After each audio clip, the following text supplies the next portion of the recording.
ஒரு gratitude feel அங்கே கிடைக்காது. அப்போ எப்போவுமே நீங்கள் வந்து ஒன்று முக்கியமாக நீங்கள் புரிஞ்சுக்கிடணும், ஒரு ஷார்ட்கட் நம்ம எழுதும்போதோ இல்லை ஒரு இது பண்ணும்போதோ நமக்கு தெரியும் அந்த ஷார்ட்கட் என்ன மீனிங் அப்படின்னு.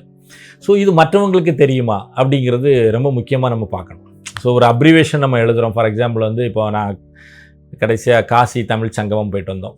அப்போ கேடிஎஸ் அப்படின்னு அவங்க வந்து ஷார்ட்டாக சொல்லுவாங்க, கேடிஎஸ் 4.0 அப்படின்னு. ஆனால் நான் எல்லா இடத்துலையுமே காசி தமிழ் சங்கமம் 4.0 அப்படின்னு சொல்லுவேன். இப்போ கேடிஎஸ்னால் எனக்கு தெரியும், நான் அதில் சேர்ந்து இருந்தனால, ஐ ஆம் அசோசியேட்டட் வித் டீம் அப்படிங்கிறனால எனக்கு கேடிஎஸ்னால் தெரியும். புதுசாக ஒருத்தர் வந்து அதை படிக்கிறாரு, இது என்ன கேடிஎஸ்னால் என்ன அப்படின்னு ஒரு கேள்வி வருது இல்லையா? அப்போ எப்போ நம்ம வந்து ஒரு விஷயம் நம்ம சொன்னாலும் இன்றைக்கி இல்லை அப்படின்னாலும், ஒரு வாட்ஸ்அப்பில் ஒரு மெசேஜ் போடுறீங்க, 10 நாள் கழித்து பார்க்கலாம், ஒரு வருஷம் கழித்து இவர் ஏதோ ஒன்று அனுப்பிச்சிருந்தார முன்னாடி, அது என்ன அப்படின்னு பார்க்கலாம். அப்போ அது மீனிங்ஃபுல்லாக இருந்தால் மட்டும்தான் அங்கே போய் ரீச் ஆகும்.